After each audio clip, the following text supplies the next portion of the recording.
하나님 앞에 예배하겠습니다. 기도하겠습니다. 여호와여, 주의 도를 내게 보이시고 주의 길을 내게 가르치소서. 주의 진리로 나를 지도하시고 교훈하소서. 주는 내 구원의 하나님이시니 내가 종일 주를 기다리나이다.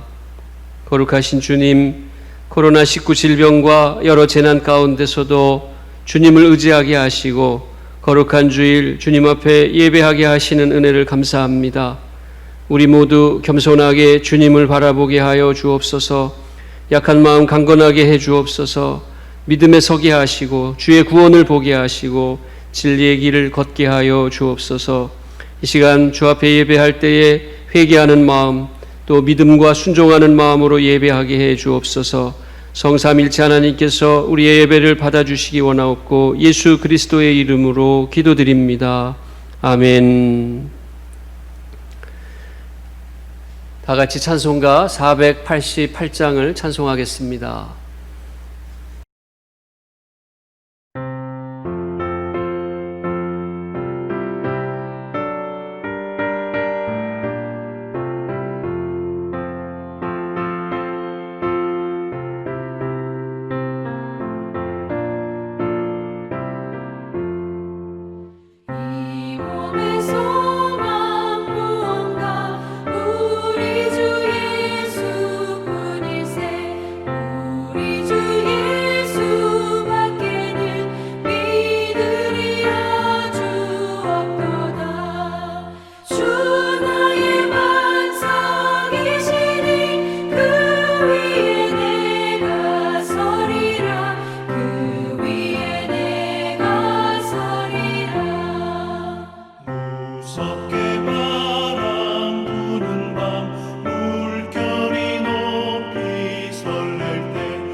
사도신경으로 우리의 신앙을 고백하겠습니다. 나는 전능하신 아버지 하나님, 천지의 창조주를 믿습니다. 나는 그의 유일하신 아들 우리 주 예수 그리스도를 믿습니다.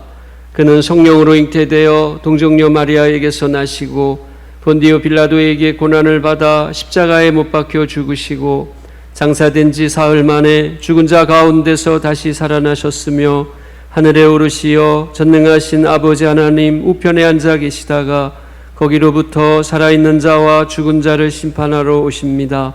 나는 성령을 믿으며 거룩한 공교회와 성도의 교제와 죄를 용서받는 것과 몸의 부활과 영생을 믿습니다.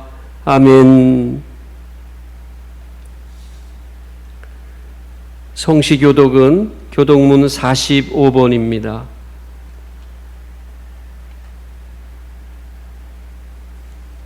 교독문 45번으로 함께 성시교독하겠습니다. 내 영혼아 여호와를 송축하라. 내 속에 있는 것들아 다 그의 거룩한 이름을 송축하라. 내 영혼아 여호와를 송축하며 그의 모든 은택을 잊지 말지어다. 그가 내 모든 죄악을 사하시며 내 모든 병을 고치시며 내 생명을 파멸에서 속량하시고 인자와 긍휼로 관을 씌우시며 좋은 것으로 내 소원을 만족하게 하사 내 청춘을 독수리같이 새롭게 하시는도다. 여호와는 긍휼이 많으시고 은혜로우시며 노하기를 더디하시고 인자하심이 풍부하시도다. 자주 경책하지 아니하시며 노를 영원히 품지 아니하시리로다. 우리의 죄를 따라 우리를 처벌하지는 아니하시며 우리의 죄악을 따라 우리에게 그대로 갚지는 아니하셨으니 이는 하늘이 땅에서 높음같이 그를 경외하는 자에게 그의 인자하심이 크심이로다. 동이 서에서 먼 것 같이 우리의 죄과를 우리에게서 멀리 옮기셨으며 아버지가 자식을 긍휼히 여김같이 여호와께서는 자기를 경외하는 자를 긍휼히 여기시나니 이는 그가 우리의 체질을 아시며 우리가 단지 먼지뿐임을 기억하심이로다. 아멘. 찬송가 380장을 찬송하겠습니다.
세상 살아갈 때에 주를 더욱 사랑합니다.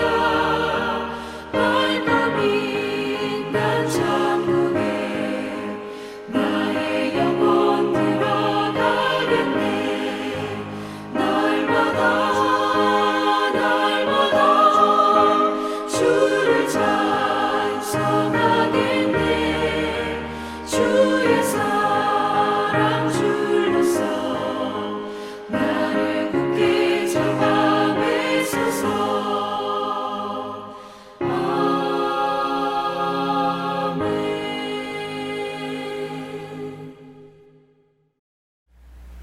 성경 말씀은 구약성경 욥기 6장 1절에서 10절까지 말씀입니다.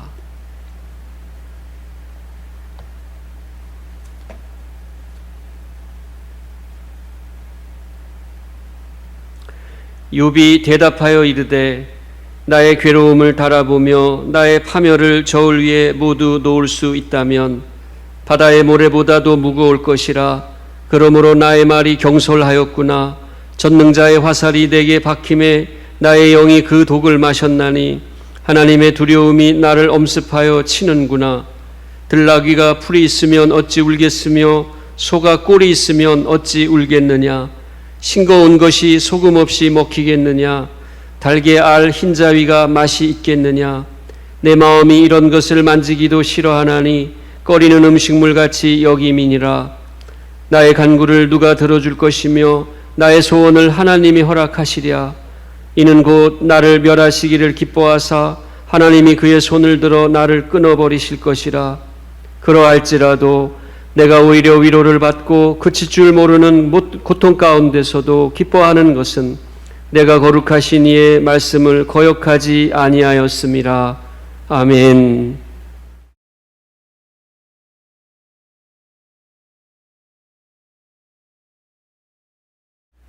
오늘 하나님의 말씀을 나누는 저와 여러분에게 주님의 은혜와 사랑이 충만하기를 바랍니다. 우리 인생과 삶의 모든 것에는 원인과 결과가 있다고 말합니다.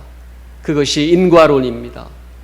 인과론이나 또는 연기론에 의하면 우리의 삶은 우연인 것 같으나 필연적으로 다 연결되어 있습니다. 마음이 말이나 행동에서 드러나고 사람의 말과 행동을 살피면 그 사람의 마음을 읽을 수 있다고 말하는 이유가 원인과 결과가 있다고 보기 때문입니다. 그러한 인과론에 입각해서 우리들은 나타난 현상이나 벌어진 사건에 대한 원인을 찾곤 합니다. 왜 이런 일이 일어났을까 하고 묻는 것이 그것입니다. 그런데 일어난 현상에 대한 원인을 분석할 때 사람들은 저마다 서로 다른 결론에 이르기도 합니다. 예를 들면 어떤 범죄가 일어났을 때 수사관들이 범죄의 동기를 찾게 되는데 범죄의 동기를 어떻게 정하느냐에 따라서 때로 수사가 엉뚱한 방향으로 진행되기도 합니다. 이처럼 결론을 어떻게 내리느냐에 따라 그 일을 받아들이거나 또 승인하는 데 대한 방향과 과정도 완전히 달라지게 됩니다. 우리들의 삶에서 벌어지는 일에 대해 어떤 이유와 원인을 찾으려 할 때도 사람들은 저마다 이것이 맞을 것이다 라고 정한 상태에서 사실 그것이 결과에 대한 원인이 아닌데도 마치 그것이 정답인 것처럼 말하고 여길 때가 있습니다. 구약 성경에 나오는 욥은 온전하고 정직하여 하나님을 경외하고 악에서 떠난 사람이었습니다. 그런데 그는 어느 날 갑자기 큰 고난과 고통을 당하게 됩니다. 이방 민족에게 재산을 약탈당하고 많은 자녀들이 한꺼번에 죽게 됩니다. 그리고 자신은 질병에 시달립니다. 욥에게 일어난 고난과 고통의 원인에 대해서 욥이 스스로 질문했습니다. 어떤 원인이 있었을까? 어떤 이유에서일까라고 그 원인을 찾았던 겁니다. 병문안을 온 친구들도 욥에게 질문했습니다. 그런데 욥이 했던 질문과 친구들의 질문은 서로가 달랐습니다. 욥의 마음과 친구들의 견해도 서로 달랐던 것입니다.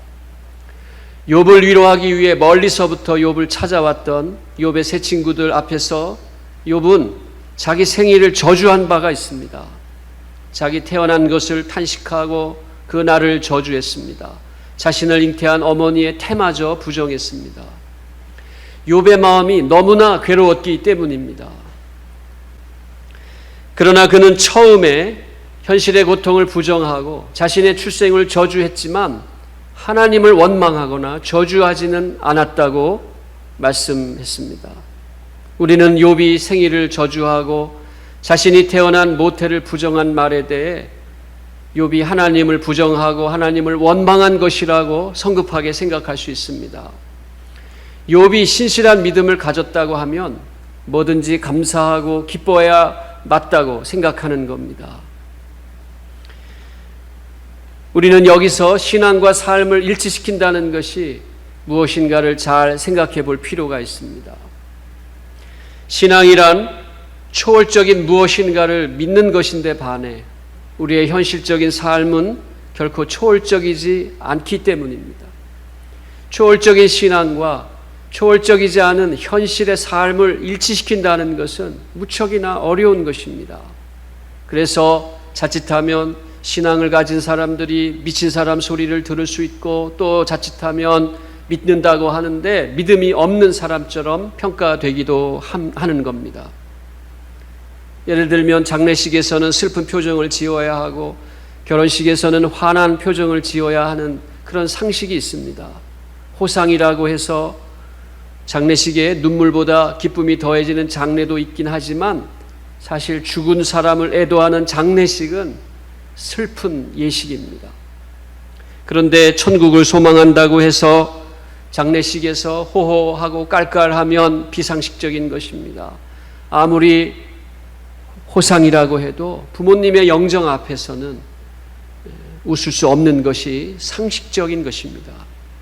이처럼 우리가 믿음과 삶에 있어서 우리의 삶은 우선 상식적이어야 한다는 겁니다.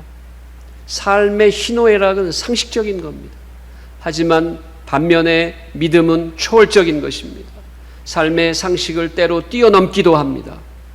그러나 믿음이 현실을 뛰어넘고 초월적인 것을 추구한다고 해서 아무 때나 삶의 상식을 넘어 그 삶이 가진 희노애락을 무시한다면은 그런 믿음은 설득력을 잃어버리는 것입니다. 오늘 본문의 욥은 모진 고난과 고통을 당하고 있었습니다. 다른 것은 차치하고서라도 그의 질병의 고통은 이루 말할 수 없을 정도로 괴로운 것이었습니다. 오죽하면 성읍 밖 쓰레기 더미에 앉아 죄를 뒤집어 쓰고 질그릇 조각으로 온몸을 긁어대고 있었겠습니까? 재산을 잃어버린 것은 고사하고 사랑스러운 아들과 딸들이 일시에 죽어버렸습니다. 이런 황망한 일이 어디에 있습니까? 상식적으로 욕이 나오고 저주스러운 말이 나오지 않겠습니까? 여러분, 우리의 자식이 죽었다고 생각해 보십시오. 수년간을 일구어 놓은 농장이나 양식장이 한 번의 태풍에 다 망가졌다고 생각해 보십시오. 얼마나 화가 나고 절망스럽고 치가 떨리겠습니까? 그런데 욥은 그와 같은 고난과 재앙을 당하고서도 입술로 범죄하지 않았다고 욥기 1장 22절에서 말씀했습니다. 그런데도 욥은 탄식하고 저주하고 괴로워합니다. 때로 화도 냅니다. 그러나 욥의 탄식과 저주는 하나님을 향한 것이 아니었습니다. 비록 그가 자기 생일을 욕하고 모태에 대해 부정적인 말을 쏟아냈어도 그것은 극단한 고통으로 인한 지극히 인간적인 모습이었던 것입니다. 그런데 그를 위로하러 온 친구 엘리바스는 욥에게 그깟 고통을 못 참고 믿음 없이 입으로 저주하고 탄식했다는 겁니다. 그의 나머지 친구들도 다 그랬습니다. 좋은 말, 근사한 논리를 폈지만 고난의 현장, 고통의 자리에 처해 있는 욥의 마음을 상식적으로 이해해 주지 않았던 것입니다.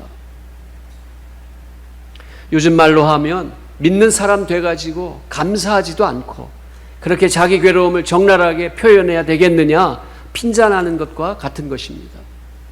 신앙인이라면 망해도 감사하고 흥해도 감사해야지, 죽어도 감사하고 살아서도 감사해야지 라고 그렇게 그 고통스러운 욥에게 말하고 있는 겁니다. 욥의 친구들이 다 그런 식의 충고들이었습니다. 여러분, 망해도 감사, 흥해도 감사라는 말은 집에 불이 나서 다 망했는데 하하 내가 망했네 감사합니다 라고 말해야 한다는 뜻이 아닙니다. 장례식에서 호호 깔깔하라는 것이 아닌 것과 같습니다. 주어진 고난과 슬픔을 견디고 하나님께서 주실 새로운 은혜를 위하여 신앙으로 이겨내라는 말씀인 겁니다. 좋은 일에 겸손하고 방종하지 말라는 말씀이지 장례식에서 웃으라는 이야기가 아니고 불난 집 앞에 부채질하며 깔깔대라는 이야기가 아닌 것입니다. 그런데 믿는 사람들이 때로는 그런 오해를 불러일으킬 만한 일을 많이 합니다. 욥의 친구들도 그런 경우입니다. 욥의 고통을 너무 쉽게 결론 지으려고 하는 겁니다. 함께 아파하고 함께 울어주지 않는 겁니다. 그의 탄식과 저주가 무엇 때문인지, 누구를 향한 것인지 그저 겉만 보려고 하는 것입니다. 욥이 입으로 탄식했다는 말로, 자기 생일을 저주했다는 단순한 사실로 욥을 정죄하고 비난하고 있었던 것입니다. 무엇보다 욥의 친구 엘리바스의 경우는 욥의 고통과 고난의 아픔을 도외시하고 영적 교만에 빠져서 자신의 지식과 경험을 내세워 욥의 고통은 죄로 인한 것이니 회개하라고 함부로 요구했습니다. 친구의 위로를 기대했던 욥은 친구의 그 거친 말에 거의 절망의 나라까지 떨어집니다. 오늘 본문 2절 말씀에 보면 나의 괴로움을 달아보며 나의 파멸을 저울 위에 모두 놓을 수 있다면 바다의 모래보다도 무거울 것이라 그러므로 나의 말이 경솔하였구나 라고 대답했습니다. 욥은 그가 표현했던 탄식과 저주의 말이 자신의 견딜 수 없는 그 고통에 의한 것임을 밝히고 자신의 말이 오해를 불러일으킴에 대해서 자신의 경솔함을 사죄했습니다. 욥은 다시금 친구 엘리바스의 질문에 답변하면서 밝히고 있는 것은 자신의 고통과 괴로움에 자신으로부터 비롯된 원인이 없다는 것이었습니다. 그의 친구 엘리바스가 생각하는 것처럼 자신의 재난은 죄로 인한 것이 아니라는 것을 밝힙니다. 전능자의 화살이 박혀서 자신의 영이 그 화살의 독을 마셨다 그렇게 탄식하며 들나귀가 풀이 있으면 어찌 울겠으며 소가 꼴이 있으면 어찌 울겠느냐라고 말합니다. 싱거운 것이 소금 없이 먹히겠느냐? 달게 알 흰자위가 맛이 있겠느냐? 라고 질문합니다. 그리고 자신의 마음이 이런 것을 만지기도 싫어하나니 그것들을 꺼리는 음식물 같이 여긴다고도 했습니다. 욥은 지금 풀없는 들나귀, 꼴 없는 소들이 우는 것처럼 고난의 현실에 울고 있을 뿐이며 그에 대한 이유가 있다면 능히 그 고난을 받아들이겠다고 말하고 있는 것입니다. 소금이 있으면 싱거운 것을 맛있게 먹듯이 또 밍밍한 달걀의 흰자위도 소금을 치면 맛있게 먹을 수 있듯이 하나님께서 은혜를 주시면 그 고난을 달게 받아들이겠다는 답변인 것입니다. 그런데 자신을 돌아볼 때 자신이 당하는 이 고난에 대한 이유는 알 수가 없다는 것입니다.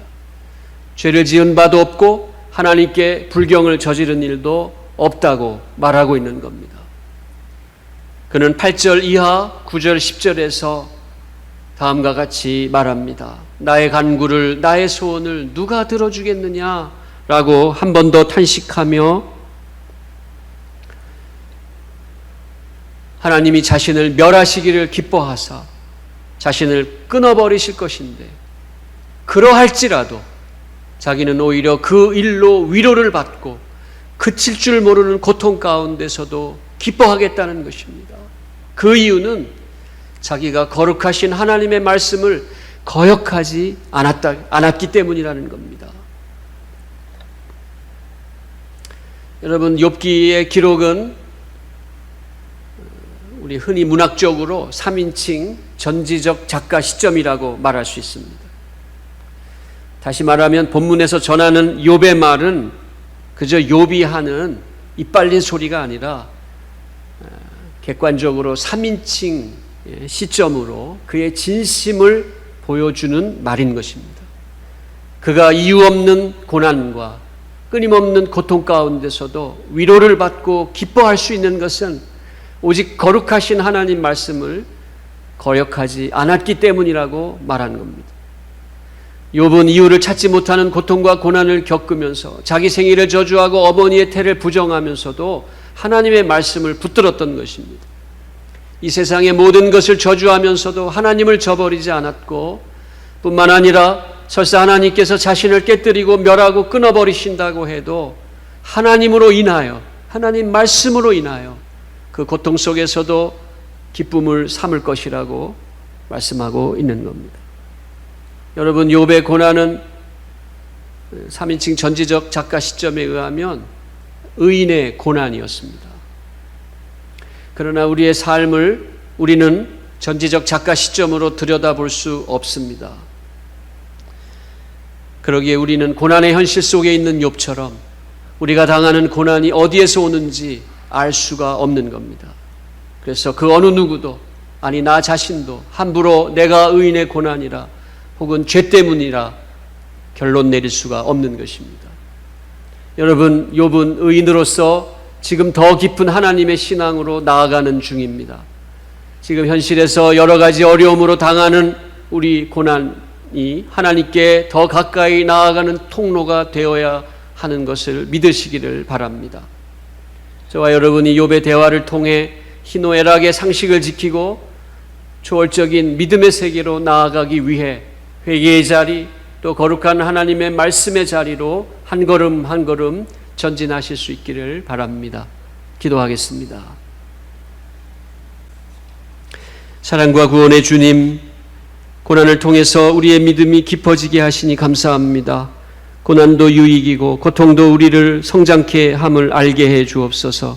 고난에도 하나님의 뜻이 있음을 믿고 고난을 당하여 인내하게 해 주옵소서. 주님의 은혜와 긍휼로 우리의 이웃과 형제를 위로하는 깊고 성숙한 신앙의 그리스도인들이 되게 해 주옵소서. 예수님의 이름으로 기도드립니다. 아멘. 찬송가 372장을 찬송하겠습니다.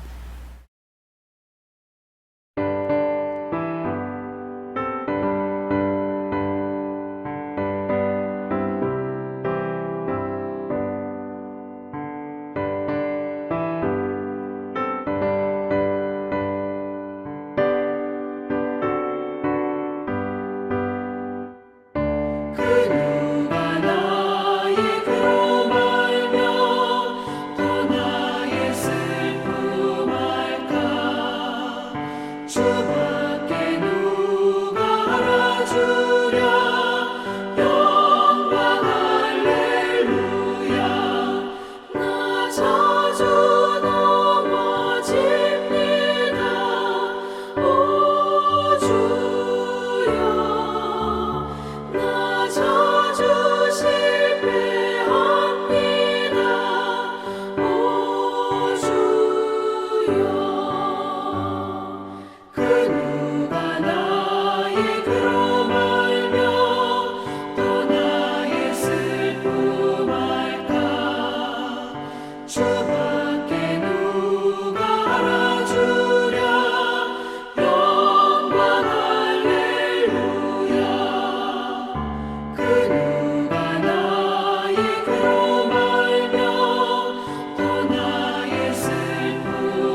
기도하겠습니다. 이제는 우리 주 예수 그리스도의 은혜와 하나님 아버지의 지극하신 사랑과 성령님의 감화 감동, 교통위로 충만케 하시는 역사가 하나님의 말씀을 붙들고 고난의 현실에 더 깊고 성숙한 믿음으로 나아가기 원하는 우리 빛의 교회 교우들 머리 위에, 우리의 자녀들 머리 위에, 우리의 가정과 기업 위에, 우리나라 우리 민족 위에 이제부터 영원까지 함께 하시기를 축원하옵나이다. 아멘.